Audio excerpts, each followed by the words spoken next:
September 23rd, 1945. 58 German women, SS Guards concentration camp. Staff war criminals heard shovels digging in frozen Iowa earth at 3 a.m. They were certain these were their graves. By dawn, when they saw what had actually been built in the darkness, 20 of them collapsed. 14 vomited. And every single one of them wept. Because sometimes the most powerful weapon isn't a bullet, it's mercy. And what the Americans were digging that night would change not just these women's lives, but their children's, their grandchildren's, and the meaning of justice itself. 2:47 a.m. at Fort Des Moines, Iowa. The pencil trembled in Oberscharführerin Margareta Hoffman's hand as she wrote in her hidden diary, the only possession she had managed to conceal from the American inspectors during 6 months of processing. "They're digging our graves," she wrote. "After everything, this is how it ends." The sound had started 17 minutes earlier. Metal striking frozen earth, rhythmic and purposeful, echoing off the wooden barracks walls in the pre-dawn darkness. Temperature 34 degrees Fahrenheit. The first hard frost of autumn crystallizing on the windows of Building 7, where 58 German women lay awake in triple-tier bunks, listening to what they were certain were the final preparations for their execution. Margareta pressed her face against the gap in the wooden wall planks, straining to see through the compound's darkness.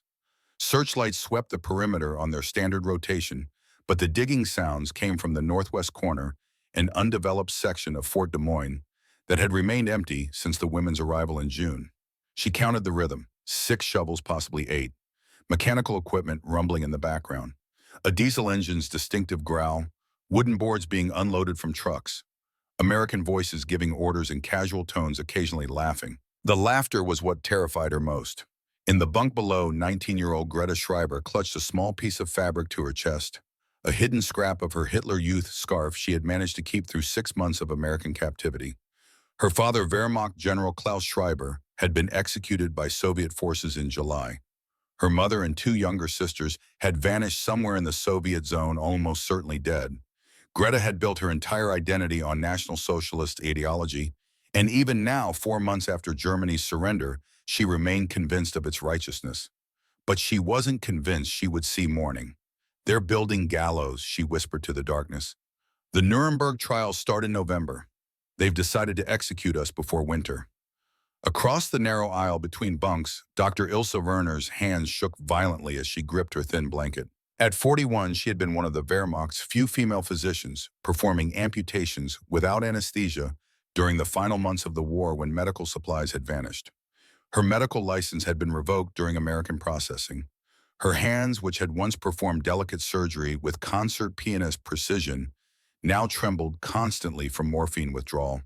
She had been an addict since 1943, when the only way to sleep after 18-hour shifts in field hospitals was pharmaceutical oblivion. The digging sounds brought back memories of mass graves she had witnessed, bodies stacked in pits, lime scattered over the dead, earth pushed back over evidence. "Gas chambers," Dr. Werner said, her voice barely audible. "They're constructing them below ground level, like we built it." She stopped. No one spoke openly about the camps, even here, even among themselves. 52-year-old Frieda Koch sat upright in her bunk, rosary beads moving through her fingers in mechanical repetition. She had been a cook at Dachau concentration camp for 3 years. Just cooking food, she told herself, and anyone who asked. I didn't know what was happening in other parts of the camp.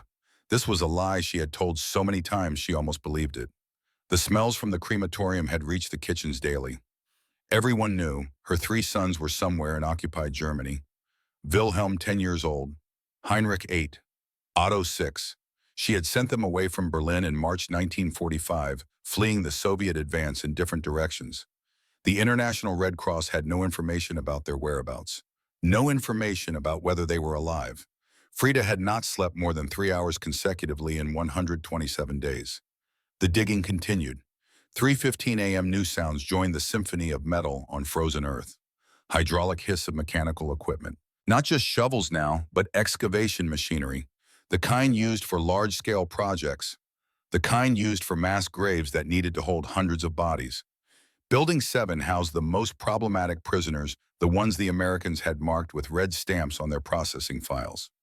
Former SS personnel, concentration camp, staff Wehrmacht officers involved in war crimes, women who had participated directly in the machinery of genocide.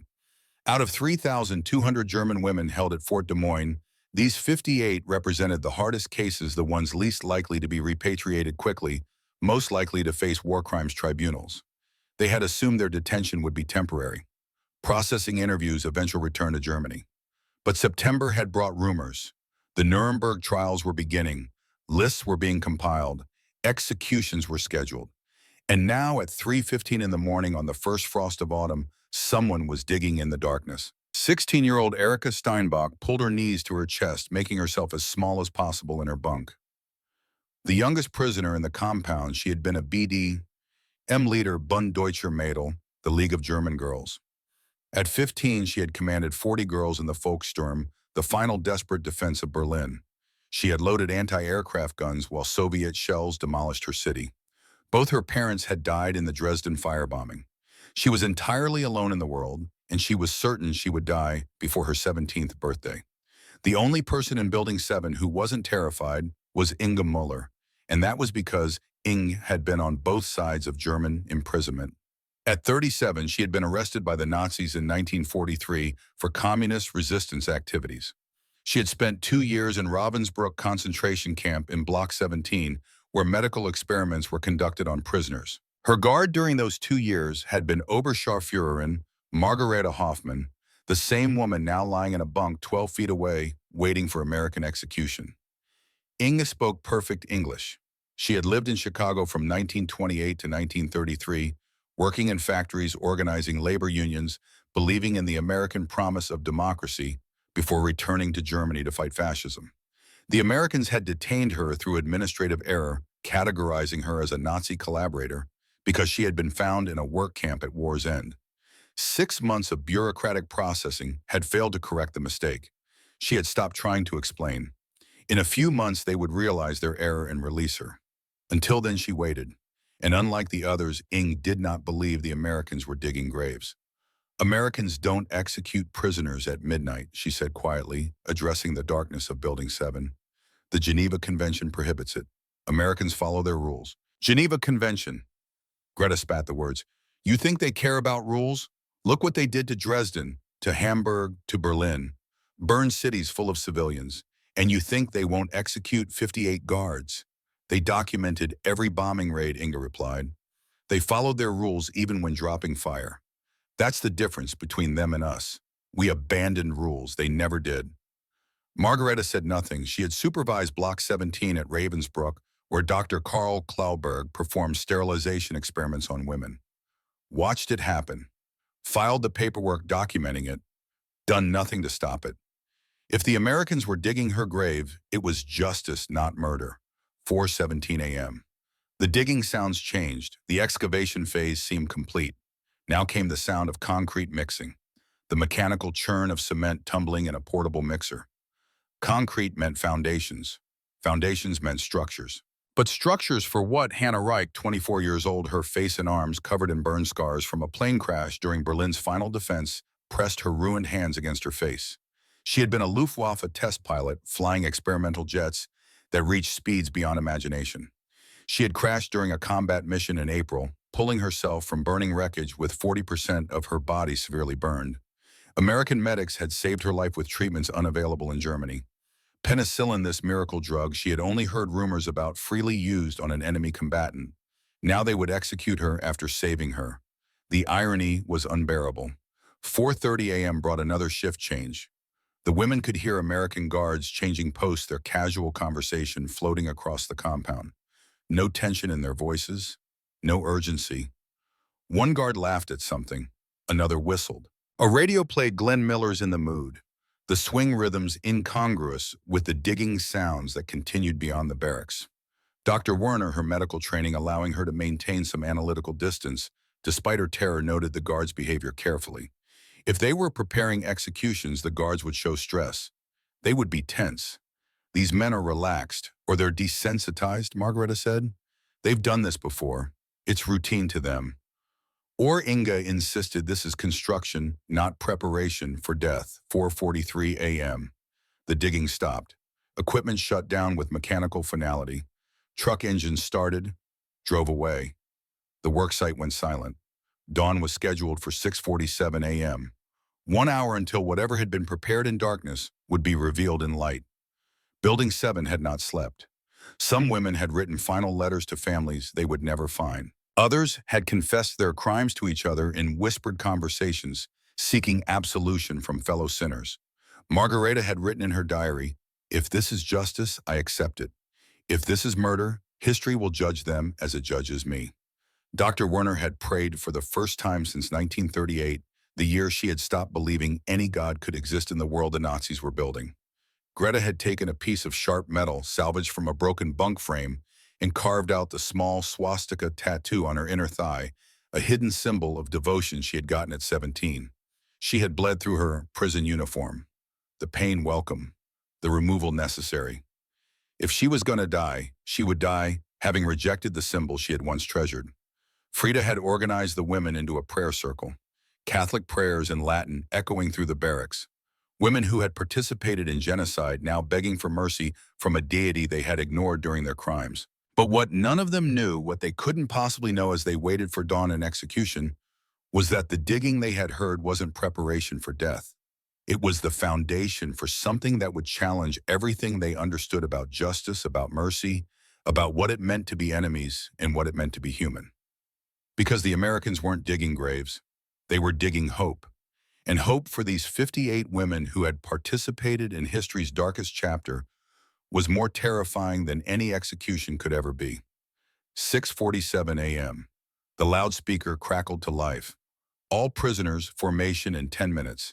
Standard roll call procedures. The voice was routine, matter of fact, not ominous, but it was also 90 minutes earlier than normal morning roll call.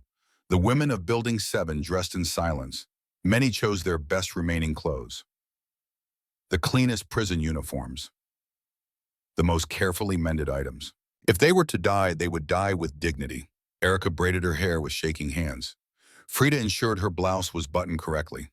Margareta strapped her hidden diary into her bunk, hoping someone might find it someday and understand. They formed into lines outside the barracks. 3,200 women standing in the frost breath, visible in the cold morning air, watching as guards directed them northwest, toward the digging sounds, toward whatever had been prepared in darkness. The march took 4 minutes, 400 yards from the barracks cluster to the previously unused northwest corner of Fort Des Moines. The women walked in silence, flanked by 40 American military police whose sidearms remained holstered. No rifles, no machine guns, just standard-issue pistols worn casually on hips. Margareta scanned desperately for escape routes, finding none. The compound was surrounded by fencing guards, open Iowa prairie. There was nowhere to run. She thought of her children, daughter age 8, son age 6, last seen in April when she had sent them to Munich to stay with her sister. She had no idea if they had survived the journey, no idea if they were alive. She would die, not knowing. They approached the worksite. Morning sun crested the horizon, burning through the mist that rose from frozen ground. Visibility increased. Shapes became clear. And what they saw was not what any of them had expected. Not graves, not gallows, not gas chambers. A building, massive, nearly complete. Concrete foundation, 8,000 square feet. Wooden frame structure, 60% finished. 200 feet long, 40 feet wide. Windows stacked and waiting for installation. Copper piping visible. Electrical conduit ready for wiring. 3 smaller annexes, each 20 by 30 feet in various stages of completion. And in front of the main structure, partially assembled a playground. Swing sets, a slide, sandbox frames. Equipment for children. The women stopped 50 feet from the construction site, staring in collective incomprehension. Confusion spread through the formation like a physical wave. 3,200 women who had convinced themselves they were about to die now faced something they could not process. Frida's knees gave out. She collapsed onto frozen ground, staring at the swing sets. Other women caught her before she fell, completely held her upright. But she couldn't stop staring at the playground equipment. Greta's face showed pure bewilderment. "What is this?" she said to no one in particular. "What are they doing?" Dr. Werner's hands, which had been shaking for weeks, went still. Her medical training clicked into analytical mode, observing, cataloging, trying to make sense of sensory input that contradicted all expectations.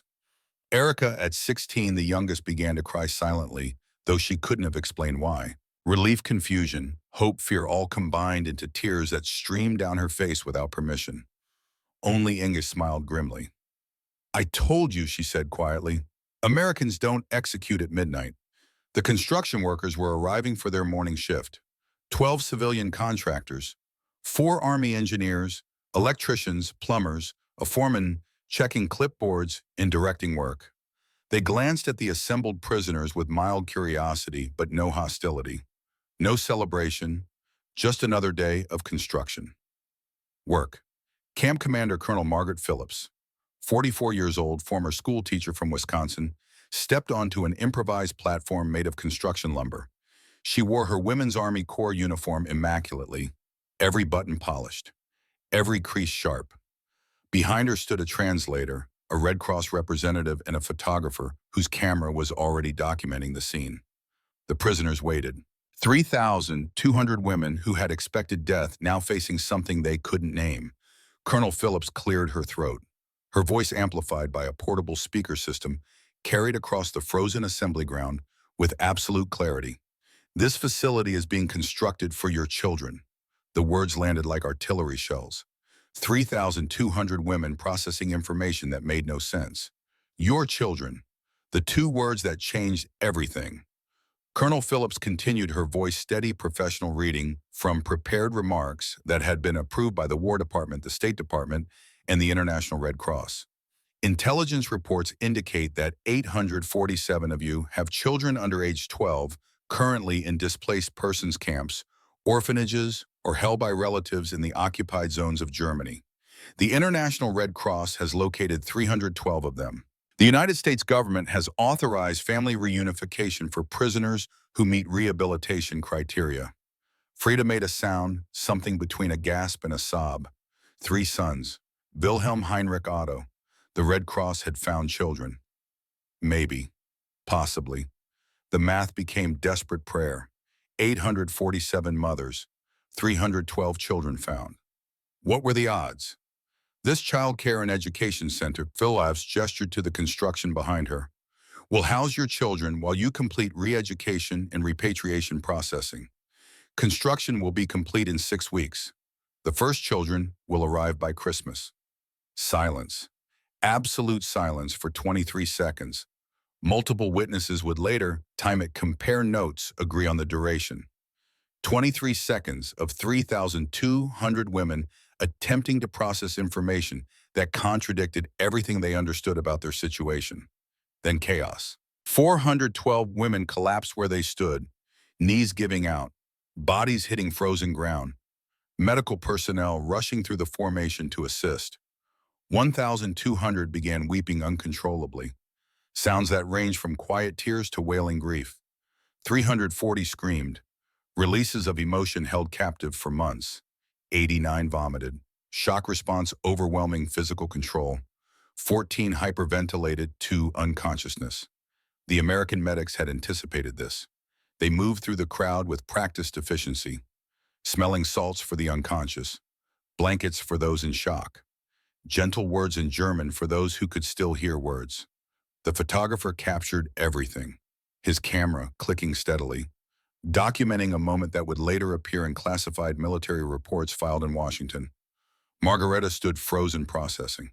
The Red Cross had located 312 children. Her 2 were somewhere in Munich, or had been in April 5 months ago. Anything could have happened. Soviet zone incursions, starvation, disease. Bombing didn't stop when Germany surrendered. The black market violence in occupied zones was killing civilians daily. But the Red Cross was looking. Someone was searching. Americans who had every reason to hate German children were searching for them, locating them, planning to bring them here. She dropped to her knees, not from shock, but from something closer to prayer. Her forehead touched frozen ground. For the first time in 8 years since she had first put on the SS uniform and reported to Ravensbrück, Margareta Hoffman wept, deep, wrenching sobs that came from a place she had buried when she accepted her assignment to Block 17. "I don't deserve this," she whispered to the earth. I don't deserve them. Greta stood rigid, her 19-year-old mind trying to reconcile Nazi ideology with what she was witnessing. The Americans were the enemy. They had destroyed German cities, killed German civilians, crushed the Reich utterly. They were supposed to be weak, decadent, controlled by Jewish interests, incapable of true military efficiency. Yet they had built this, a facility for German children, enemy children. The children of women who had fought against them, believed in their destruction, participated in genocide. The cognitive dissonance was physical pain. Everything she had been taught said this was impossible. Weakness, sentimentality, the kind of foolish mercy that destroyed nations. But the building was real. The playground equipment was real. The colonel's words were real. What else, Greta wondered, with the first crack appearing in her ideological foundation? What else was a lie? Dr. Werner's medical training provided analytical distance. She observed the collective breakdown with clinical precision, even as her own hands finally stopped shaking for the first time in weeks. Shock response, trauma release, cognitive recalibration, the human mind protecting itself by surrendering to emotion when rational processing fails. But she also felt something she hadn't experienced since before the war. Hope, not for herself. She had no children, but for the women around her. For Frida, who might see her sons. For the younger women who might rebuild families. For the possibility that not everything was lost.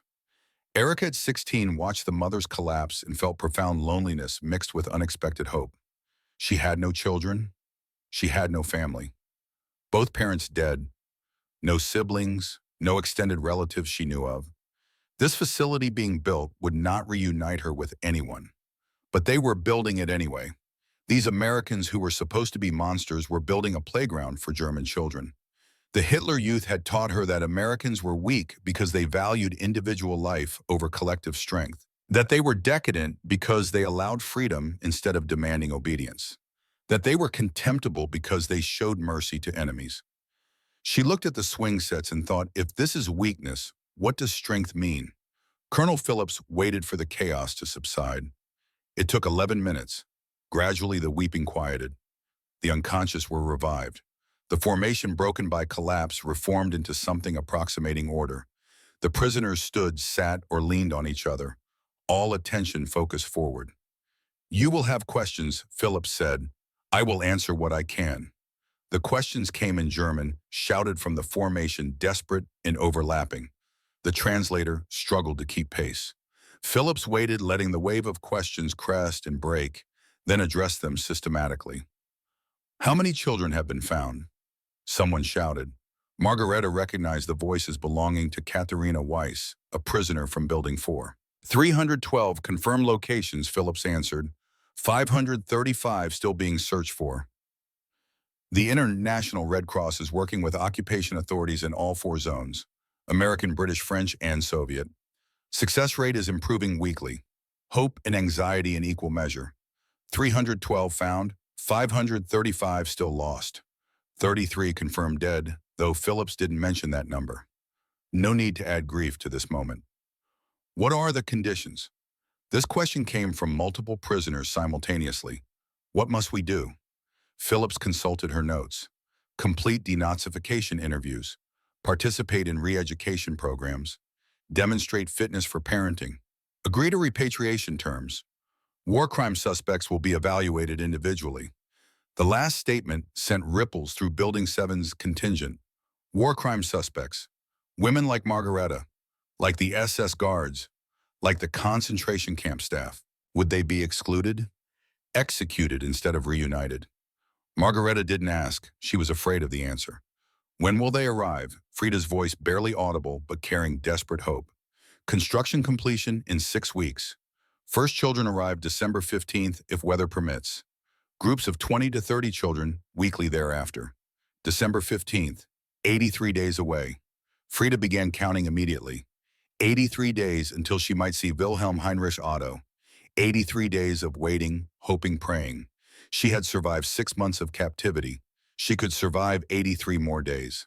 What if our children are in the Soviet zone? The question everyone with family in the Eastern Territories feared asking. Negotiations ongoing, Phillips admitted. Soviet cooperation is limited but improving. Some success stories. Translation, maybe, possibly. Don't hope too much.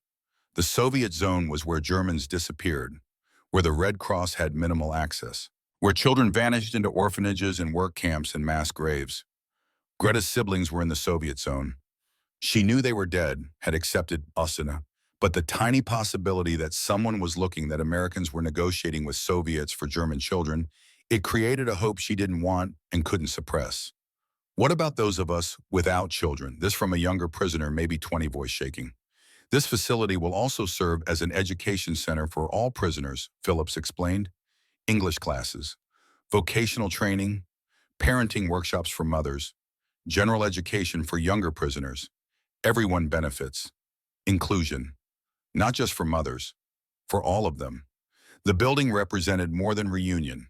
It represented the possibility of future, of learning, of becoming something other than defeated enemies waiting for judgment. Who pays for this? The question revealed the depth of confusion. Why would Americans spend money, resources, time on enemy children? United States government. International Red Cross contributions. Some private donations from American church groups. Donations. American civilians who had lost sons and husbands to German forces were donating money to help German children. The information didn't compute. It violated everything they had been taught about American weakness, about Christian hypocrisy, about the fundamental nature of enemies. Margareta forced herself to ask the question that terrified her: what if we did terrible things, war crimes? Do we still qualify? Phillips looked directly at Building 7, where the hardest cases stood, individual cases reviewed, war crime suspects excluded from program pending trial, others considered case by case. Truth and cooperation matter. Not an exclusion, a possibility. Truth and cooperation. Confession might matter. Honesty might create opportunity. Margareta made a decision in that moment that would cost her everything and save what remained of her soul. Greta asked the question that cut to the heart of everything. Why are you doing this? We are your enemies. Colonel Phillips paused. Her answer would be quoted in historical records, cited in academic papers, referenced in reconciliation studies for decades. The children are not our enemies. They are victims of this war, same as any children. This is about them, not about you. The distinction was profound. The women were enemies, guilty, complicit, defeated. But the children were victims, innocent, deserving of mercy not because they earned it, but because they existed. This separation of guilt from generation of parents, from children, of individual responsibility, from collective punishment, represented a philosophy fundamentally opposed to everything Nazi ideology had taught. The Reich had preached collective racial guilt, inherited sin, multi-generational punishment for the crimes of inferior peoples. America was offering the opposite: individual judgment, generational mercy, the possibility of redemption through truth. The formation stood in silence, processing.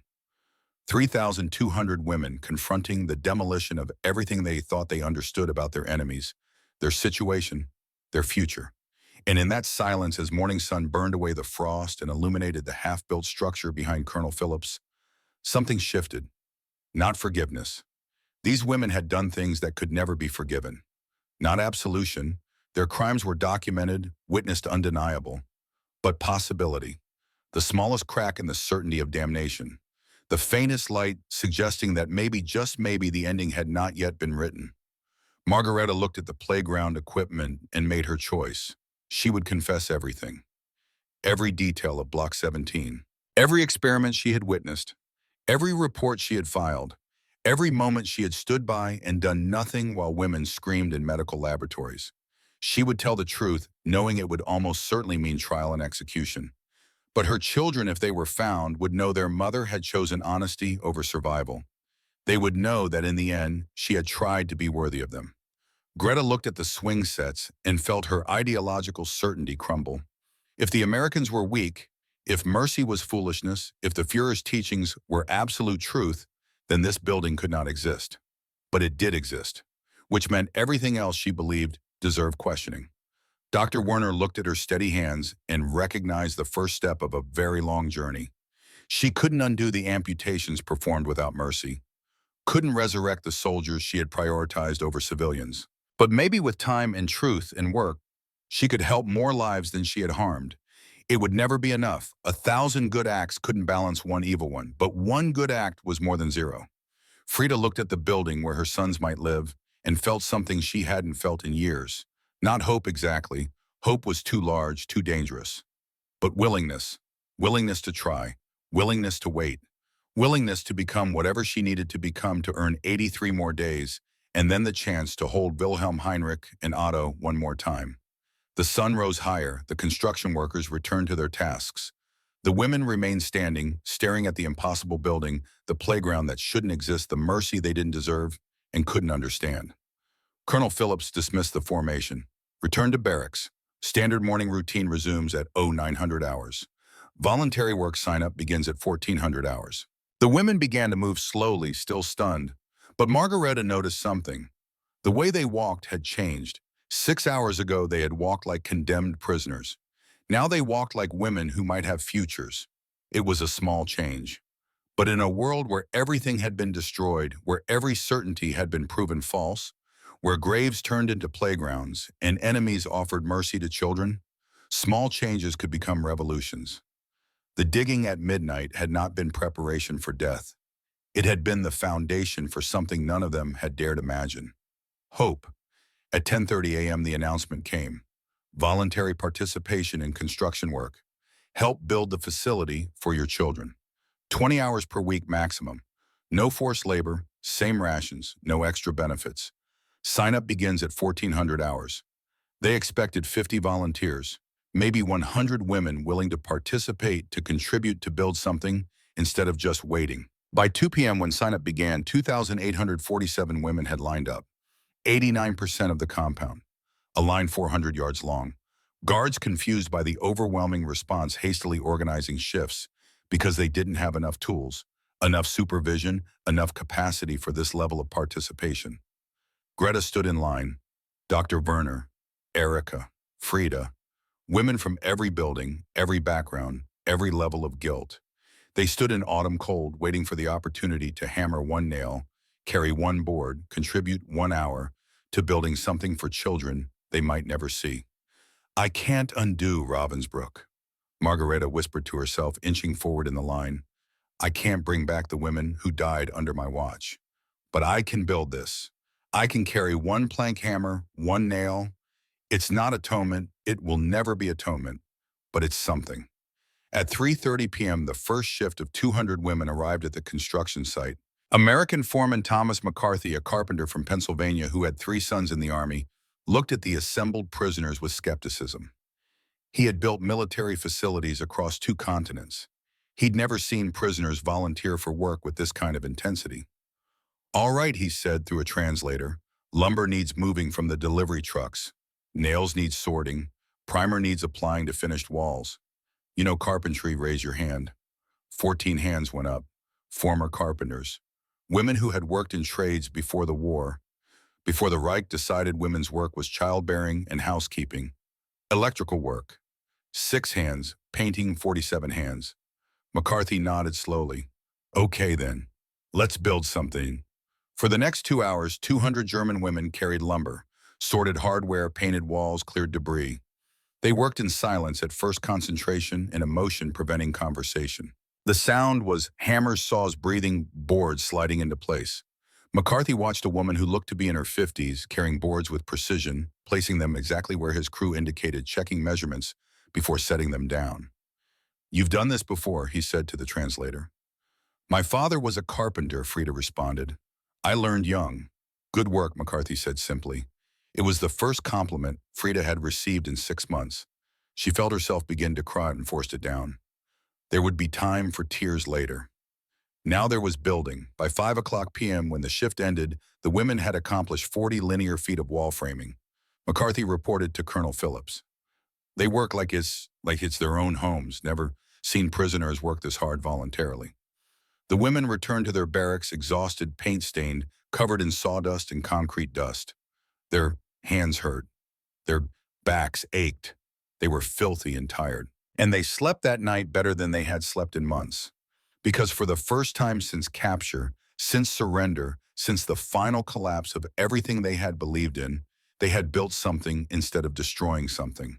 They had contributed to creation instead of participating in annihilation. Margareta wrote in her diary before sleep claimed her. Today I carried boards for a building I may never see completed, for children who may never come to me. But I carried them. And tomorrow I will carry more. It is something. In a life of nothing, something is everything. But what none of them knew, what they couldn't possibly know, as they drifted into exhausted sleep, was that their moment of fragile hope was about to be tested. Because mercy, real mercy, isn't given once in a dramatic gesture. It's tested, challenged, and proven through crisis after crisis after crisis. And the first crisis was coming. September 26, day 3 of construction, 2:17 p.m. 2. The accident happened during a routine lumber delivery. A pallet of 2x8s being unloaded from a flatbed truck. The forklift operator, a young private named Daniel Torres from New Mexico, misjudged the weight distribution. The pallet shifted. 800 pounds of lumber avalanched sideways. Inga Muller, working below, had exactly 1.5 seconds to react. She shoved 2 younger women clear, took the full impact herself. 4 2x8 planks, each 12 feet long, each weighing approximately 23 pounds. Total impact force, sufficient to crush ribs, collapse lungs, cause internal bleeding, severe enough to kill within hours without immediate surgical intervention. She went down hard, didn't scream, just made a sound like air escaping from a punctured tire. Then silence. Dr. Werner was 30 feet away painting window trim on the main structure. She heard the crash, saw Inga on the ground, saw the spreading pool of blood, and felt 12 years of medical training override 6 months of morphine withdrawal and psychological collapse. She ran, not walked, ran, dropped to her knees beside Ing, fingers already checking, pulse checking, breathing, checking for the specific signs of internal hemorrhage she had seen hundreds of times in field hospitals. Rib fractures multiple, she said in English, then repeated in German for the gathering crowd. Probable lung collapse, internal bleeding. She needs surgery. Now. American medics arrived within 90 seconds. 2 corpsmen with a stretcher and a basic field kit. They assessed, quickly confirmed Werner's diagnosis, radioed for the camp's medical officer. Captain James Holloway, Army Medical Corps, arrived 4 minutes later. 41 years old veteran of North Africa and Italy, a surgeon who had performed battlefield medicine under conditions that would have broken most men. He took one look at Inga, listened to Werner's rapid-fire assessment in accented English, and made a decision that would define everything that followed. You, he said, pointing at Werner. You're a doctor. I was. Wehrmacht Medical Corps. My license was revoked. Can you assist in emergency surgery? Werner's hands, steady now for 3 days, began shaking again. Not from withdrawal, from the weight of what was being offered. Permission to practice medicine again. Even in limited capacity, even under supervision, even on a fellow prisoner. Yes, she said, I can help. The surgery happened in the camp's medical facility, a converted barracks with 2 operating tables, basic equipment, supplies adequate for routine injuries but not major trauma. Holloway scrubbed in, Werner beside him, 2 American nurses assisting. The operation took 3 hours and 42 minutes. Ing had 4 fractured ribs, left lung collapsed, liver laceration causing internal bleeding. Holloway worked with the calm precision of a man who had performed surgery under artillery fire. Werner assisted her, hands remembering skills she thought she had lost, movements, automatic trained responses overriding conscious thought. Clamp, Holloway said. Werner provided it, correct angle, correct pressure. Suction. She cleared the field before he finished the word. At 6:43 p.m., Holloway closed the final incision. Inga's vitals were stable, breathing regular. She would live. He stepped back from the table, stripped off his gloves, looked at Werner directly for the first time since the surgery began. Where did you train? Charité Hospital. Berlin, class of 1931. You're good, better than good. Why the hell were you working Wehrmacht field hospitals instead of teaching surgery? Because in 1933, I believed the Reich would make Germany great again. By the time I realized what it actually was, I was too addicted to morphine to care anymore. The honesty stopped Holloway cold. He had expected excuses, justifications, the usual prisoner deflections. Not this blunt acknowledgement of failure and complicity. "You saved her life today," he said finally. "I watched hundreds die because I made wrong choices. One life saved doesn't balance that ledger." No, Holloway agreed, it doesn't. "But it's one more than zero, and tomorrow you can make it two," he made a note in his log. "Recommend Dr. Ilse Werner for supervised medical duties." Then he left Werner standing in the operating room covered in Inga's blood, holding surgical instruments she had thought she would never touch again, feeling something she hadn't felt since before the war. Purpose, not redemption. She had no illusions about deserving redemption, but purpose. The possibility that her skills could still serve life instead of death. That the hands which had performed amputations without mercy might with time and truth and work help more lives than they had harmed. It would never be enough. 1,000 good acts couldn't balance one evil one. But one good act was more than zero. And zero was where she had been living for 6 years. The accident changed something in the compound. The American medics had worked to save a German prisoner's life with the same urgency they would have shown for one of their own. Captain Holloway had trusted a former enemy doctor to assist in life-saving surgery. Dr. Werner had proven worthy of that trust. The message was clear. The Americans weren't just offering mercy as a concept. They were living it as a practice, day after day, crisis after crisis, even when it was difficult, even when it would have been easier to let an enemy die. But if the accident had tested mercy through medicine, the next crisis would test it through politics. And politics, unlike surgery, rarely had clear right answers. October 2nd, the letter arrived at Colonel Phillips' office at 11:23 a.m. Official War Department stationery, marked urgent, from the office of Congressman Howard T. Miller, Republican Ohio Chairman of the House Committee on Military Affairs. Phillips read it twice, then called her executive officer, Major Robert Chen, into her office. "We have a problem," she said, handing him the letter. Chen read silently. His expression darkened with each paragraph. The letter detailed a complaint filed by Sergeant First Class William Murphy, 42 years old combat veteran of Normandy, and the Battle of the Bulge, currently assigned to Fort Des Moines as security chief. Murphy had lost both his sons in European combat. Private First Class Daniel Murphy, killed at Omaha Beach, June 6, 1944. Corporal James Murphy, killed in the Ardennes Forest, December 18, 1944. In his official complaint to Congressman Miller, his representative Sergeant Murphy had written, "We are building playgrounds for the children of SS Guards, while my sons lie in graves in France and Belgium. We are reuniting enemy families while American families remain broken forever. This is not justice. This is betrayal of every man who died fighting these people." Congressman Miller's letter was clear. Suspend the reunification program pending full congressional review. Prepare detailed justification for expenditure of taxpayer funds on enemy welfare. Provide complete list of prisoners involved with special attention to war crime suspects. Investigation to begin October 15, 13 days away. Chen set the letter down carefully. Murphy has every right to his grief. Both his sons. He stopped. "I don't know how anyone survives that. He has every right to his grief," Phillips agreed, "but not to dictate policy based on it." The reunification program was approved at the highest levels. War Department, State Department, and International Red Cross. This isn't some local commander making unauthorized decisions. Congressional committee can override anything, Chen said, especially with public opinion behind them.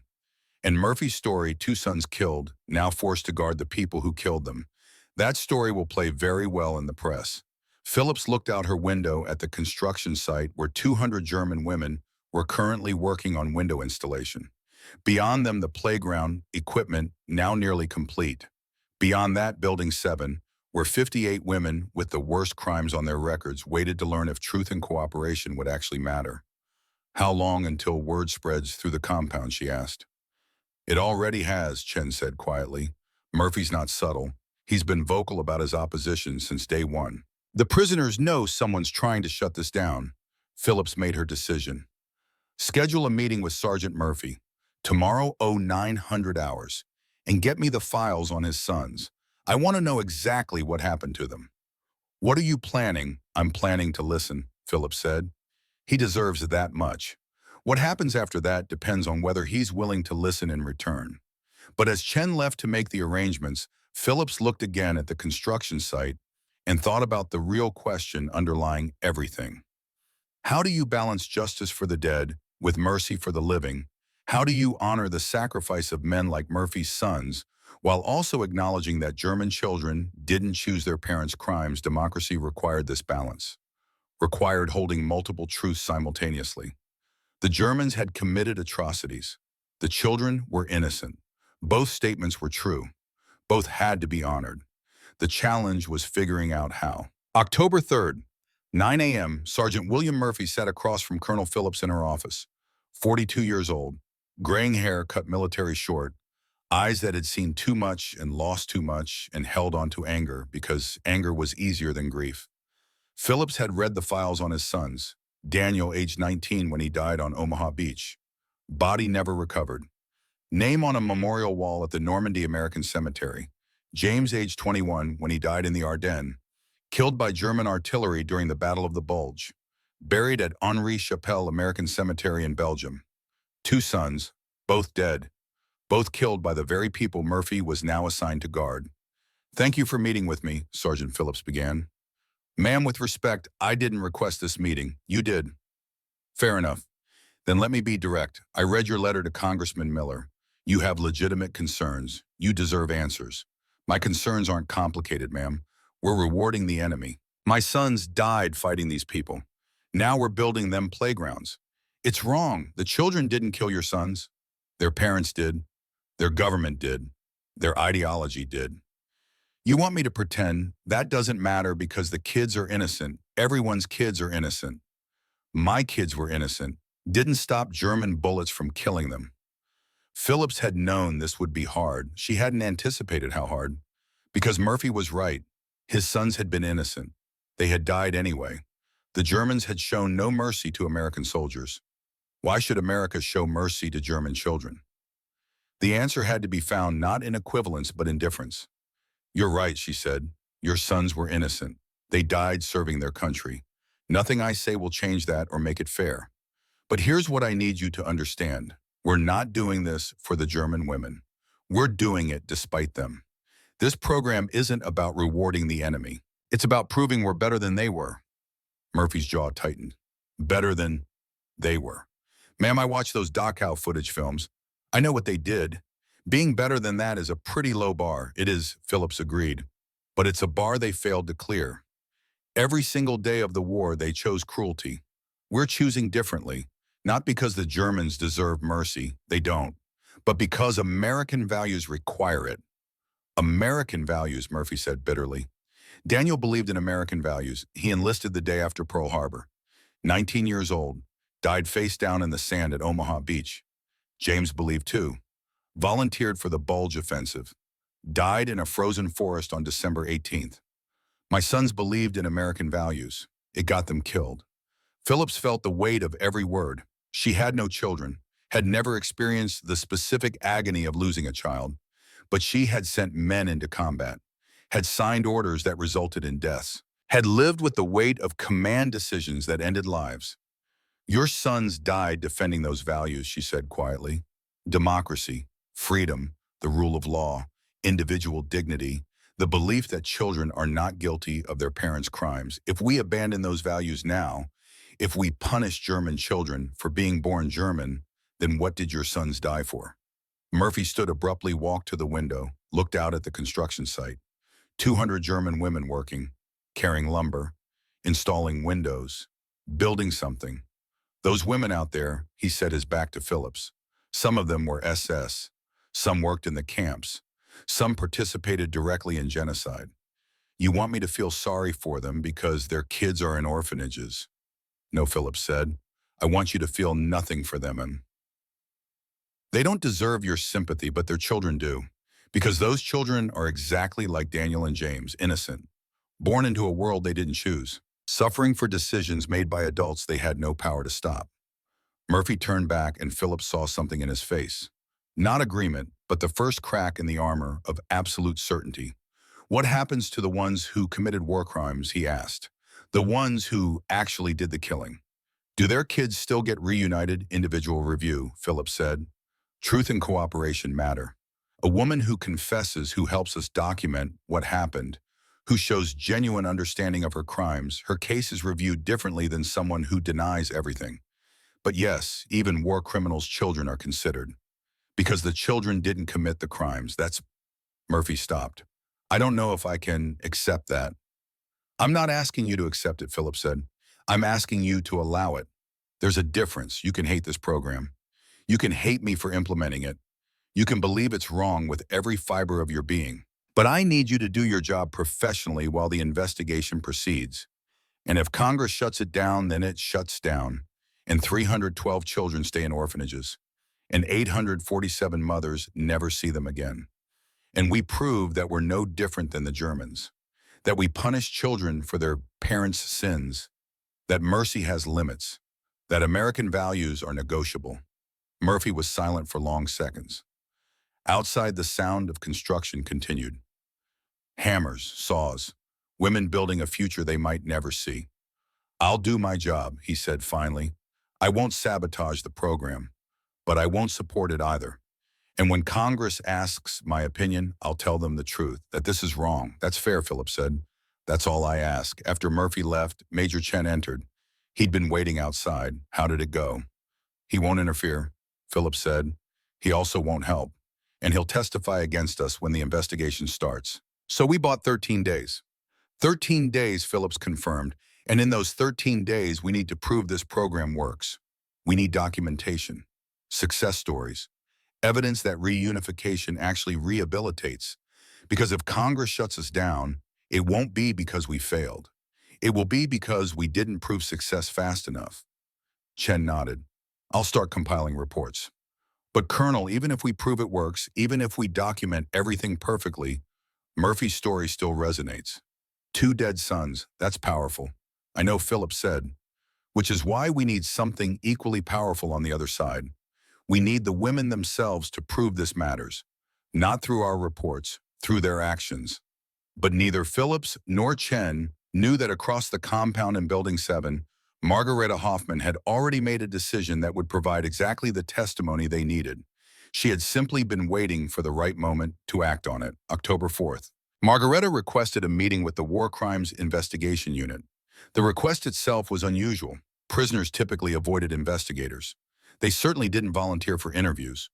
But Margareta had made her choice on September 23rd, watching the playground equipment being revealed. She had simply needed 3 days to find the courage to follow through. The interview took place in a small office in the administration building. Present were Captain Lawrence Hartman, War Crimes Investigation Division, a stenographer and a translator, though Margareta spoke functional English. Hartman began with standard questions. Name, rank, service record. Margareta answered mechanically. Then came the question that mattered. Mrs. Hoffman, you requested this interview. Why? Because I want to confess, Margareta said in English, then repeated in German to ensure clarity. I want to tell you everything I did at Ravensbrück, everything I witnessed, everything I failed to stop. Hartman had conducted 372 war crimes interviews. Most prisoners denied everything. Some admitted minor infractions. A handful acknowledged serious crimes but claimed they were following orders. Almost none volunteered confessions. You understand, he said carefully, that anything you say can be used in war crimes proceedings against you. That confession may result in tribunal and potential execution. I understand. You also understand that remaining silent is your right, that you're not required to incriminate yourself. I understand. I'm choosing to speak anyway. Hartman glanced at the stenographer, who nodded readiness, then back to Margareta. Go ahead. What followed was 4 hours and 17 minutes of detailed testimony. Margareta described her assignment to Ravensbrück in 1943, her initial duties, the gradual realization of what was happening in Block 17, the medical experiments conducted by Dr. Karl Kloberg, the women subjected to sterilization procedures without consent, the documentation she filed, the reports she wrote, the nothing she did to stop it. She named names, provided dates, described procedures with medical precision she had learned from reading the reports she processed. She held nothing back. At one point, Hartman stopped her. Mrs. Hoffman, you're aware that this testimony will almost certainly result in tribunal. Yes, and that the likely outcome is conviction. Yes, then why confess? Margareta looked directly at him. Because my children are 8 and 6 years old. They're somewhere in Munich, maybe alive, maybe dead. If the Red Cross finds them, if they're brought here, I want them to know their mother told the truth. I want them to know that in the end, I chose honesty over survival. They deserve a mother who confessed even if she's executed for it. Better that than a mother who lied to save herself. The statement was so unexpected, so contrary to every prisoner interview Hartman had conducted, that he had to pause the proceedings for 10 minutes to process it. When they resumed, Margareta continued. She described Inga Mueller currently recovering from surgery in the camp medical facility. Described Inga as a prisoner at Ravensbrück. Described the experiments Inga had survived. Described her own role as the guard who had documented Inga's suffering and done nothing to prevent it. The woman you're describing, Hartman said, checking his notes. Inga Mueller, she's here at Fort Des Moines. Yes, Building 7. She was arrested by your forces as a suspected collaborator. But she's not. She was a victim, a political prisoner. She should be released. You're testifying on behalf of someone you helped in prison. I'm testifying to the truth. Inga Mueller is innocent. I am guilty. Both statements are facts. The interview concluded at 3:34 p.m. Hartman had 17 pages of stenographic notes. Margareta had sealed her fate. Tribunal would be scheduled. Verdict was all but certain. Sentence would likely be significant prison time, possibly execution, depending on the tribunal's interpretation of her complicity. Before she was escorted back to Building 7, Hartman asked one final question. Was it worth it, this confession? Knowing what it will cost you, Margareta considered. Ask me again when my children arrive. If they arrive, if they know I told the truth, then I'll know if it was worth it. That evening, word spread through the compound. Margareta had confessed. Detailed confession. Full cooperation. Likely tribunal. The reaction split along predictable lines. Some prisoners thought she was a fool, throwing away her life for abstract concepts like truth and honesty. Better to deny everything, they argued. Make the Americans prove it. Maybe get lucky. Others saw it differently. Saw a woman making the only choice that allowed her to face her children with something resembling dignity. Saw someone who understood that survival without honor was just a slower form of death. In Building 7, Greta Schreiber sat on her bunk processing. Margareta's confession was the opposite of everything Nazi ideology had taught. The Reich valued strength, survival, loyalty to the collective over individual morality. Confession was weakness. Truth was negotiable. Honor meant dying for the Führer, not admitting guilt to enemies. But Margareta had chosen truth over survival, had chosen her children's respect over her own life, had chosen individual morality over collective loyalty. And that choice, Greta realized with growing clarity, represented a form of strength the Reich had never understood. The strength to admit failure. The strength to accept consequences. The strength to value truth more than continuation. It was a strength that required more courage than dying in battle. Because dying in battle was momentary, this was choosing a lifetime of consequences for one moment of honesty. Greta pulled out the journal she had been keeping. Wrote in German, Margareta confessed today. They will likely execute her. She did it anyway. The Führer taught that strength was never surrendering. Margareta taught that strength is surrendering to truth. I'm beginning to understand which lesson is correct. Across the compound, Dr. Werner worked her shift in the medical facility. Inga was recovering well. Vitals stable, no infection. She would be transferred to regular barracks within a week. You saved my life, Inga said in German, her first full sentence since the surgery.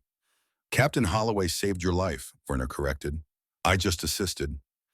Inga smiled weakly. Same hands that filed reports while I screamed in Block 17. Same hands that saved me 3 days ago. Which are you, the guard or the doctor? Werner had no answer. She was both. Would always be both. The guard who had participated in evil. The doctor who had saved a life. Both were true. Both would remain true forever. I don't know, she admitted. I'm trying to be more of the second than the first. That's all I can do. It's more than most try, Inga said. Then Margareta confessed. I heard the nurses talking. Yes, about Ravensbrück. Yes, about me. Werner nodded. She didn't have to, Inga said. She could have stayed silent. Let me stay classified as a collaborator. Saved herself. She chose truth instead. Inga was quiet for a moment. Then, tell her something for me. Tell her I don't forgive her. I can't. What happened in Block 17 can't be forgiven. But tell her I recognize what she did today. And that recognition is more than she had any right to expect. Werner delivered the message that evening. Margareta received it in silence. She hadn't expected forgiveness, hadn't sought it. Recognition was more than she deserved, more than she had hoped for. But the crisis building in the background, the congressional investigation, Sergeant Murphy's opposition, the political pressure to shut down the program, that crisis didn't care about individual redemption stories. It cared about public opinion, political pressure, and the question that would define everything. Should America show mercy to the children of enemies? October 15th arrived faster than anyone wanted. The congressional investigation team consisted of 3 members: Congressman Howard Miller, Republican, Ohio; Senator Patricia Dawson, Democrat, Massachusetts; and Brigadier General Thomas Sterling, U.S. Army, retired, serving as military advisor. They arrived at 9 a.m., toured the facility, interviewed staff, reviewed documentation. At 2 p.m., they called Sergeant Murphy to testify. Murphy told his story with devastating simplicity. 2 sons, both dead, both killed by Germans, now assigned to guard those same Germans while American taxpayer money built playgrounds for German children. It was, he said, a betrayal of every American who died fighting the Third Reich. The committee listened with visible sympathy. Congressman Miller in particular seemed moved. Senator Dawson asked careful questions about Murphy's loss, his service, his sacrifice. At 4 p.m. they called Colonel Phillips. She presented documentation, success rates in re-education, cooperation levels, testimonials from International Red Cross representatives, statistics on children located and families reunited. It was professional, thorough, well-organized. It was also abstract. Numbers on paper couldn't compete with Murphy's story of 2 dead sons. Then General Sterling asked a question that changed everything. Colonel, you mentioned in your brief that several prisoners have voluntarily confessed to war crimes, even knowing confession would result in tribunal. Can you elaborate on that? Phillips seized the opportunity. Yes, sir. We've had 14 prisoners voluntarily confess to various levels of war crimes participation. Most significantly, Oberscharführerin Margareta Hoffmann, former SS guard at Ravensbrück concentration camp, provided detailed testimony about medical experiments conducted at that facility. Her confession will result in tribunal and likely conviction. Why would she confess knowing that she has 2 children, ages 8 and 6, currently missing in the Munich area? She stated, and I quote, "I want them to know their mother told the truth. I want them to know that in the end, I chose honesty over survival." The room went silent. Even Congressman Miller, who had been skeptical throughout, seemed affected. This woman confessed to crimes that will likely see her imprisoned or executed. Sterling said slowly, because she wanted her children to respect her. Yes, sir. And her children are among those the reunification program is searching for, yes, sir. Senator Dawson leaned forward. Colonel Phillips, in your professional opinion, is this program creating genuine rehabilitation? Or are prisoners simply gaming the system? Phillips chose her words carefully. Senator, I've commanded this facility for 8 months. I've seen every form of manipulation prisoners employ. Lies, half-truths, strategic cooperation designed to improve their situation. What Margareta Hoffmann did wasn't manipulation. She confessed to crimes we couldn't have proven without her testimony. She provided evidence that will be used against her. She did it because she believed truth mattered more than survival. That's not gaming the system. That's genuine transformation. General Sterling made a note. I'd like to interview this prisoner. Can that be arranged? Yes, sir. The interview took place at 6 p.m. in a private conference room. Present were General Sterling, Senator Dawson, a translator, and Margareta. Congressman Miller had excused himself, citing another engagement. Margareta entered wearing her standard prison uniform, clean but worn. She sat when directed, answered questions in careful English, supplemented by German when her vocabulary failed. Sterling began gently. Mrs. Hoffmann, you understand this is not a tribunal. This is an investigative interview. You're not required to answer, I understand. Colonel Phillips informed us that you voluntarily confessed to war crimes, is that correct? Yes. Why, Margareta had answered this question before, but each time she spoke it, the words carried more weight. Because my children deserve to know their mother told the truth. Because I participated in terrible things at Ravensbrück. Because I was guilty, and guilt that remains hidden is guilt that grows. I wanted to stop growing it. Senator Dawson spoke next. You know your confession will likely result in conviction? Yes, possibly execution. I hope not. I hope for prison, for time to become someone worthy of my children's forgiveness. But if execution is the verdict, I accept it. And Tom, Sterling studied her for a long moment. In your confession, you described your friend, or rather a former prisoner, you guarded Inga Mueller. You testified that she was wrongly classified as a collaborator. Yes, you provided evidence that will exonerate her, even though that evidence also implicates you more deeply. Margareta nodded. Inga Mueller was a political prisoner. She was tortured in Block 17. She is innocent. I was her guard. I am guilty. Both are facts. You're aware, Sterling said slowly, that in most war crimes cases, prisoners protect each other, that they coordinate stories to minimize individual guilt. I am aware. Yet you chose to tell the truth even when it hurt you and helped someone else. Yes. Why? Because the truth is the truth, regardless of who it helps or hurts. The answer was so simple, so direct, so contrary to the cynical calculations Sterling had seen in hundreds of war crimes cases that he had to pause. Senator Dawson asked the final question. Mrs. Hoffman, if your children are found, if they're brought here, what will you tell them about what you did during the war? I will tell them I was a guard at Ravensbrück, that I witnessed terrible things, that I did nothing to stop them, that I was guilty, that I confessed, that I was punished, and that I hope someday they can forgive me. But I will not lie to them. Not ever again. The interview concluded at 6:34 p.m. Margareta was escorted back to Building 7. The committee convened in private session. General Sterling spoke first. I've investigated war crimes for 3 years. I've interviewed hundreds of suspects. Most deny everything. Some admit minor infractions. A handful confess under pressure. I have never in 3 years encountered someone who voluntarily confessed knowing it would result in conviction and did so purely because she wanted to face her children honestly. Senator Dawson nodded. That woman's transformation is real. Whether the program caused it or simply enabled it, I cannot say. But it's genuine. Congressman Miller, who had rejoined the session, was less convinced. One success story doesn't justify the entire program. We're still spending American money on enemy children while American families grieve, True Sterling said. But here's what I keep coming back to. Sergeant Murphy's sons died defending American values. Democracy, rule of law, individual dignity. The principle that children are not guilty of their parents' crimes. If we shut down this program, if we punish German children for being born German, we abandon the very values Murphy's sons died defending. Miller had no immediate response. Senator Dawson made the motion. I move that we recommend continuation of the reunification program with enhanced oversight and quarterly reporting requirements. Congressional review to continue, but program to remain operational pending completion of pilot phase. General Sterling seconded. Congressman Miller abstained.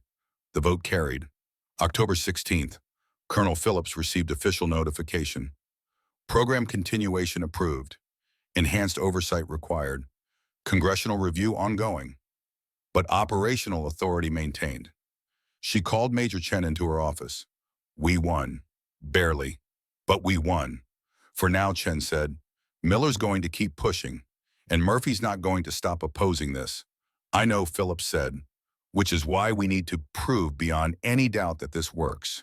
We need the reunifications to succeed. We need the children and mothers to reconcile. We need transformation to be documented, verified, undeniable. The first children arrived December 15th, Chen noted, 7 weeks away. A lot can happen in 7 weeks. Then we make sure what happens is positive, Phillips said. But across the compound in Building 7, Margareta wrote in her diary, the tribunal is scheduled for November 8th, 3 weeks away. I will tell them everything. I will accept their judgment. And I will hope that somewhere in Munich, 2 children who bear my name will one day understand why their mother chose truth over survival. The building continued. The crisis had passed. The program survived. But the hardest test, the reunification itself, whether mothers and children could actually rebuild bonds broken by war and genocide and separation, that test was still to come. And for 58 women in Building 7, for 847 mothers across the compound, for 312 children scattered across occupied Germany, the question remained. Could mercy actually work? Or was it just a beautiful idea that would shatter against the reality of trauma, grief, and the unbridgeable distance between those who had committed atrocities and those who deserved better than the parents they'd been given? The answer was 7 weeks away, and nobody knew if hope would survive that long. November 8th, the tribunal convened at 9 a.m. in a converted classroom in the administration building. Present were 3 military judges, a prosecutor, a defense counsel appointed by the Army, a stenographer, and Margareta Hoffman, who wore the cleanest prison uniform she could assemble and sat with her hands folded in her lap. The prosecution presented her confession, 17 pages, every detail, every experiment she had witnessed, every report she had filed, every moment she had stood by while women screamed in Block 17 at Ravensbrück.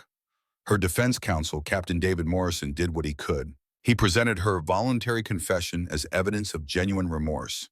He noted her cooperation with investigators.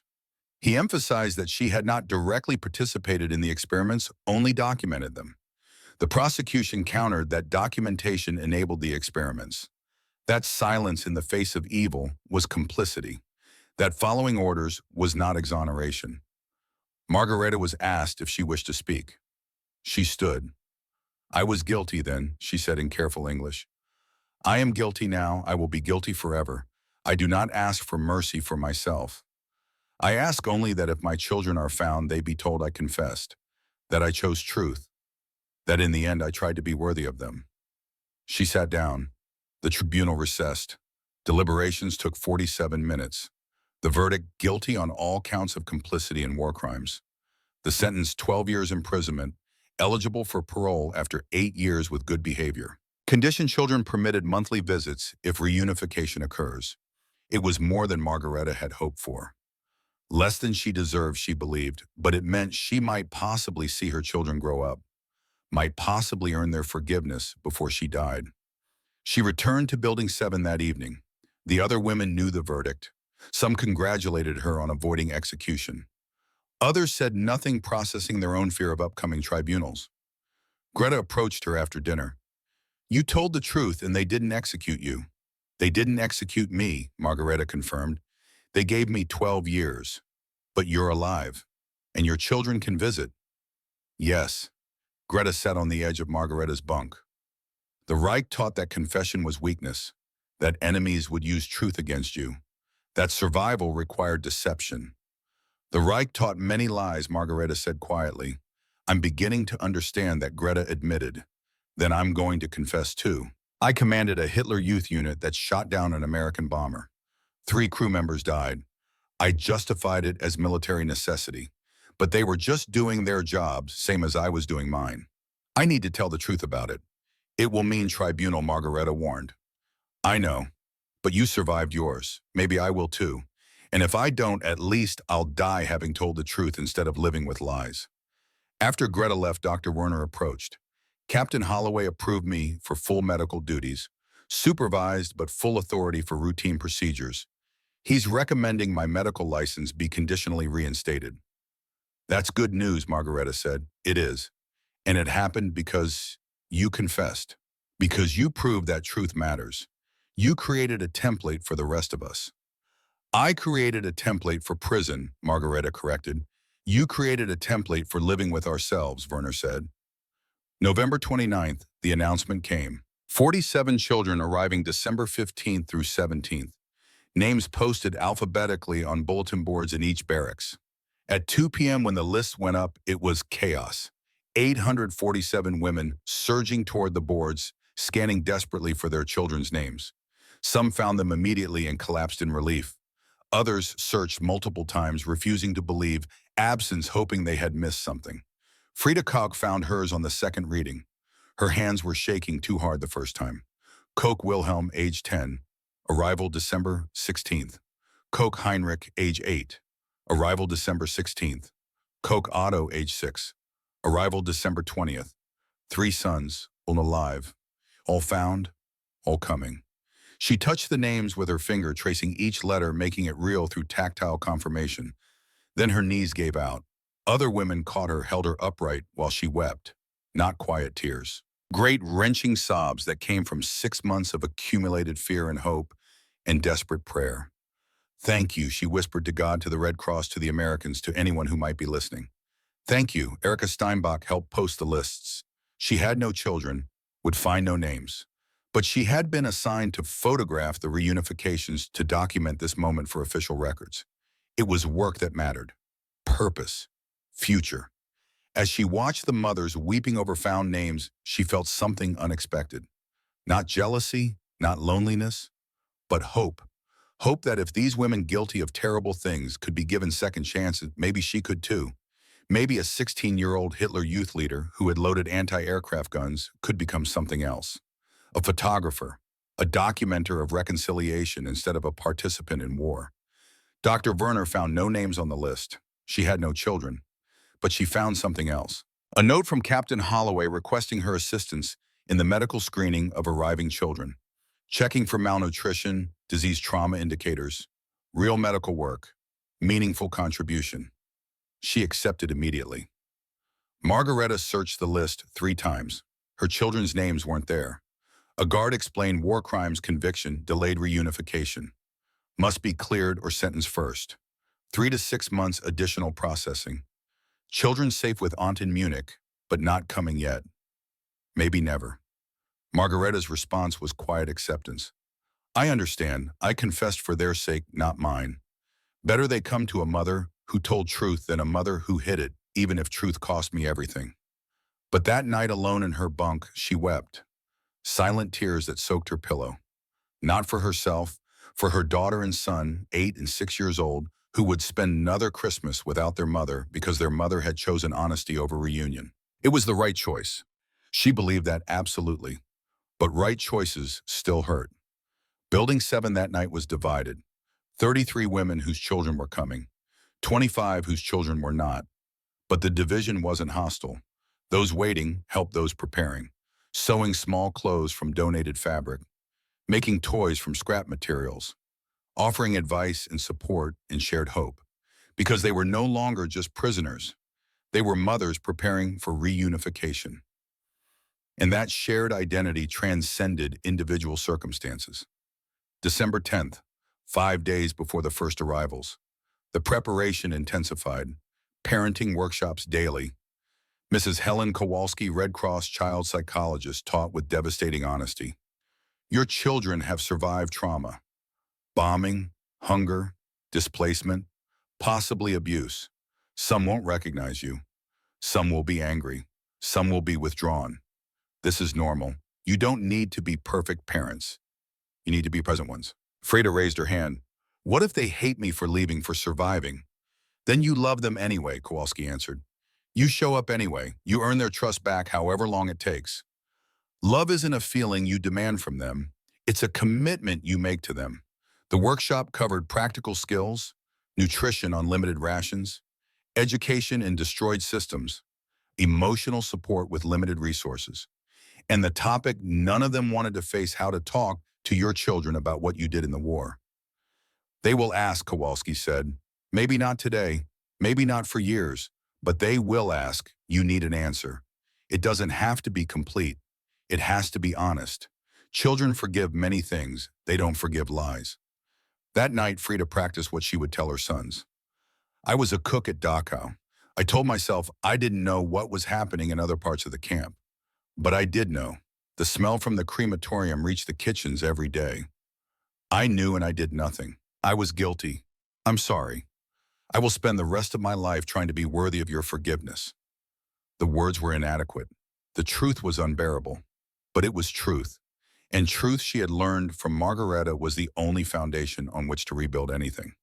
December 15th, 9:17 a.m. 3 Army buses rolled through Fort Des Moines gates carrying 47 children ages 4 through 11. Frida Koch stood with 32 other mothers in a designated reunion area. The Americans had organized this carefully.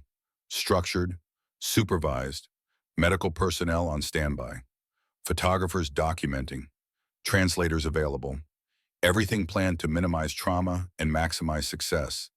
But no amount of planning could prepare anyone for the emotional reality of mothers seeing children they thought lost forever.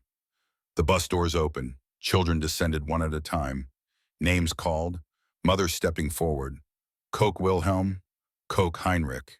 Two boys descended together, the older holding the younger's hand. Thin but healthy, wary but alive. Wearing clean clothes provided by the Red Cross. Carrying small bags with their few possessions. Frida dropped to her knees, eye level, making herself smaller, less threatening. Wilhelm Heinrich, it's Mutti.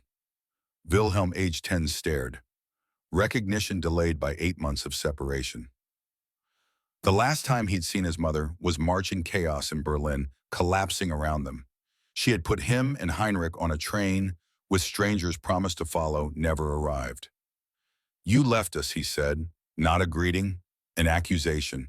Frida absorbed it, deserved it, accepted it. I know, I'm sorry. I sent you away to save you. Then everything collapsed. I was captured. I searched it every day. But I'm here now. Where were you? Heinrich asked. He had been 5 when they parted. Now 8. Old enough to remember. Old enough to feel abandoned. Here, in America, as a prisoner. But I searched for you every day. Every single day. Wilhelm's resistance crumbled. The 10-year-old who had protected his brother through 8 months of orphanage life, who had convinced himself his mother was dead, that carefully constructed armor broke. He ran to Frida, Heinrich following. All three on frozen ground holding each other, making sounds that weren't words because words couldn't contain what they were feeling. 4 minutes they held each other before any could speak. The photographer Erica captured it from respectful distance. The image would later appear in Life magazine. Reunion at Fort Des Moines. Across the reunion area, 33 similar scenes played out. Some immediate, some delayed, some joyful, some complicated. Each one unique. Each one proof that mercy, real mercy, looked like this. Messy, emotional, imperfect, human. But not all reunions were simple.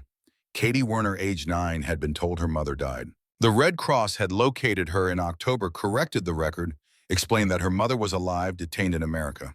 But Katie had spent 6 months believing she was an orphan, accepting that reality, building a life around that truth. Seeing Dr. Ilse Werner violated her accepted reality. You're not real, Katie said. My mother is dead. Katie, it's me. I survived. No, you're lying. Dr. Werner had performed surgery on shattered bodies, had treated wounds that would have killed most people, had maintained professional composure through horrors that broke other doctors. But watching her 9-year-old daughter reject her reality shattered something no battlefield injury ever had. 3 hours it took, Katie sitting 20 feet away, watching, listening to Dr. Werner describe things only her mother would know. The scar on Katie's knee from falling off a bicycle, her fear of thunderstorms, her favorite bedtime story about a princess who saved herself instead of waiting for a prince. Slowly, reluctantly, Katie allowed the possibility. She approached, sat near Dr. Werner, didn't touch. If you're my mother, why did you let them tell me you were dead? I didn't know where you were. I couldn't find you, but I never stopped looking. Not for one single day. Not the reunion Dr. Werner had dreamed of. No running embrace. Just a 9-year-old girl sitting near a woman who claimed to be her mother, beginning the slow reconstruction of trust. But it was a beginning. And beginning was more than Dr. Werner had believed possible 6 months ago. December 16th brought Wilhelm and Heinrich Koch's first full day at Fort Des Moines. Frida showed them the building she had helped construct, pointed out boards she had carried, windows she had helped install, the playground equipment she had tested. We built this for you, she explained. All the mothers. We wanted you to have somewhere safe. Wilhelm ran his hand along a wall frame. You built this with your hands, yes. Why? Because you deserved it. Because even though I had done terrible things, you deserve something good. What terrible things? Wilhelm asked. The question Kowalski had warned would come. Frida had practiced her answer. But practicing and actually speaking truth to your 10-year-old son were entirely different. I worked at a camp, a place where bad things happen. I told myself I didn't know. But I did know. I was guilty. I'm serving time as punishment. but I wanted to build something good for you before I finish my sentence. Are you a bad person? Heinrich asked. 8 years old, needing clear answers in a world that had given him nothing but confusion. I did bad things, Frida answered. I'm trying to be better. That's all I can say. Wilhelm considered this. Then, can we swing on the swings you helped build? Yes, Frida said, relief flooding through her. Yes, we can. They spent an hour on the playground, Wilhelm and Heinrich testing every piece of equipment, Frida watching, marveling that her sons were alive here, playing on swings she had helped install. It wasn't forgiveness. Not yet. Maybe never. But it was time together, and time together could become something. December 20th, Otto Koch arrived. Age 6, he didn't remember Frida clearly, called her the lady, but Frida didn't push. She showed him photos, told him stories, took him to the playground. After 10 minutes on adjacent swings, Otto said quietly, Oma said you were coming, but I didn't believe her. I'm here, Frida said, and I'm staying, I promise. Promise, I promise. Not recognition, not love, but the beginning of trust. And trust could become family. Across the compound, reunifications continued. Some succeeded immediately. Others struggled. 8 children didn't recognize mothers at all. Too young, too traumatized. The Americans had planned for this. Gradual reintroduction. Supervised time, medical support, patience. Because this wasn't just about reunion. It was about rehabilitation, about proving that families broken by war and ideology and genocide could be rebuilt through truth and time and the simple act of showing up day after day, even when it was hard. Greta Schreiber's tribunal convened December 22nd. She confessed to commanding a Hitler Youth unit that engaged Allied aircraft, described the bomber they shot down, the 3 American crew members killed, acknowledged that she had celebrated their deaths at the time, believing she was serving Germany. Verdict: guilty, sentenced 6 years imprisonment. She accepted it without protest. Returned to Building 7. Wrote in her journal,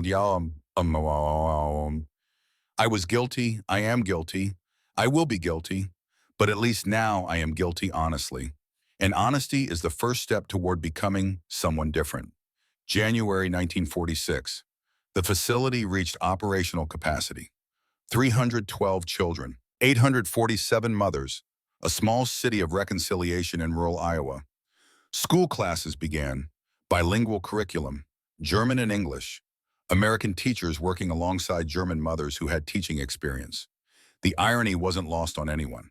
Former Hitler Youth leaders teaching alongside American educators. Former SS guards helping children learn democratic values. Former concentration camp staff participating in rehabilitation programs. But the Americans had made a calculated decision.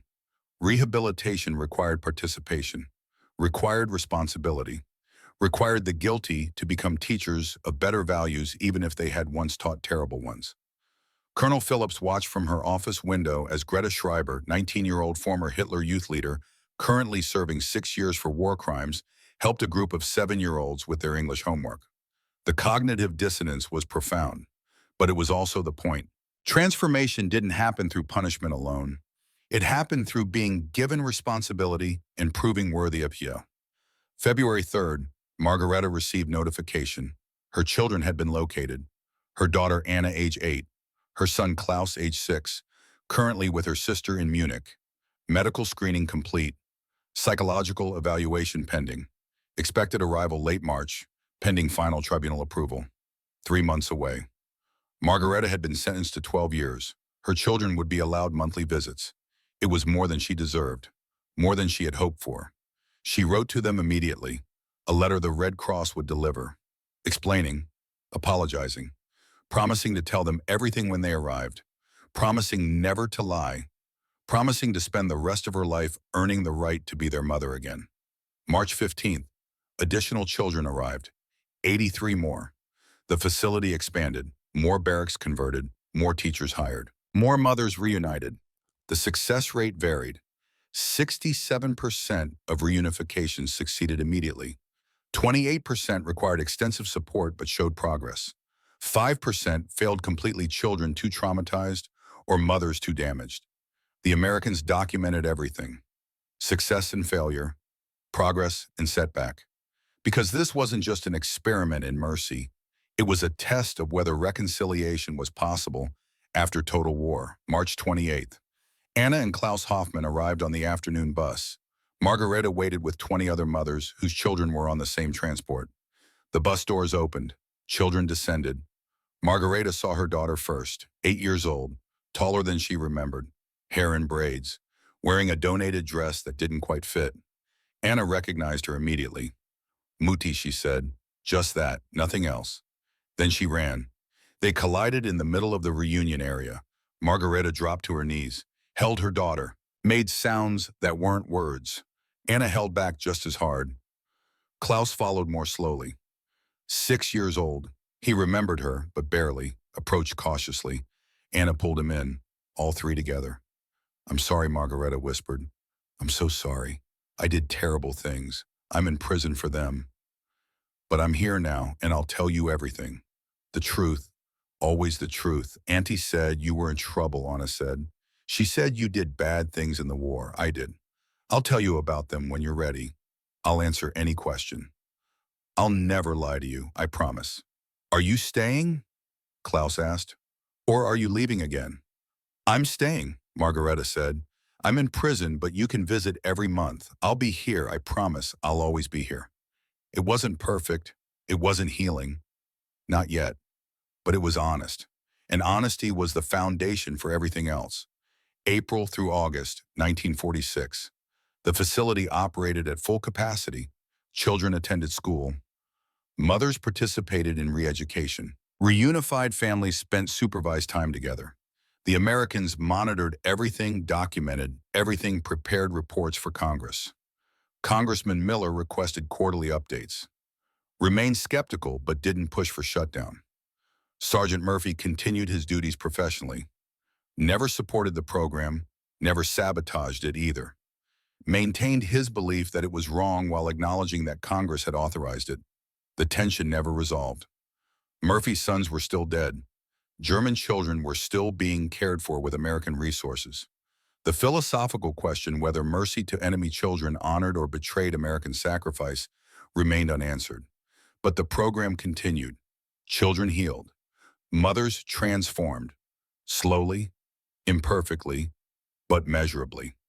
Dr. Werner's medical license was conditionally reinstated in May. She began treating not just camp medical needs, but also providing care for mothers and children. Her hands, steady now for 8 months, performed routine medicine with the precision she had once brought to battlefield surgery. She couldn't undo the amputations performed without mercy, couldn't resurrect the soldiers she had prioritized over civilians. But by August, she had treated 147 children and 89 mothers. 147 plus 89 equaled 236. 236 lives helped. It would never balance the ledger. Evil couldn't be erased by good. But 236 was infinitely more than zero. September 1946, repatriation began. Mothers who completed re-education, demonstrated rehabilitation, and maintained successful reunifications with children were approved for return to Germany. Frida Koch was among the first. Approved for repatriation, October 1st. Destination Munich. 3 sons coming with her. She had completed parenting workshops, demonstrated genuine understanding of her complicity at Dachau, shown consistent progress in rebuilding family bonds. Her final meeting with Colonel Phillips happened September 28th. You gave me back my sons, Frida said, and my humanity. I came expecting execution. I leave with everything I thought I'd lost. You gave that to yourself, Phillips corrected. We provided opportunity. You did the work. What happens to the ones who don't make it, Frida asked. The ones whose children don't forgive, whose reunifications fail, Phillips was honest. Some will be repatriated alone. Some will remain in detention longer. Some will face extended sentences. We can provide opportunity. We can't guarantee outcomes. That's fair, Frida said. Then thank you for everything. She left on October 1st. 3 sons, small bags. Return tickets to Munich. Uncertain future, but family intact.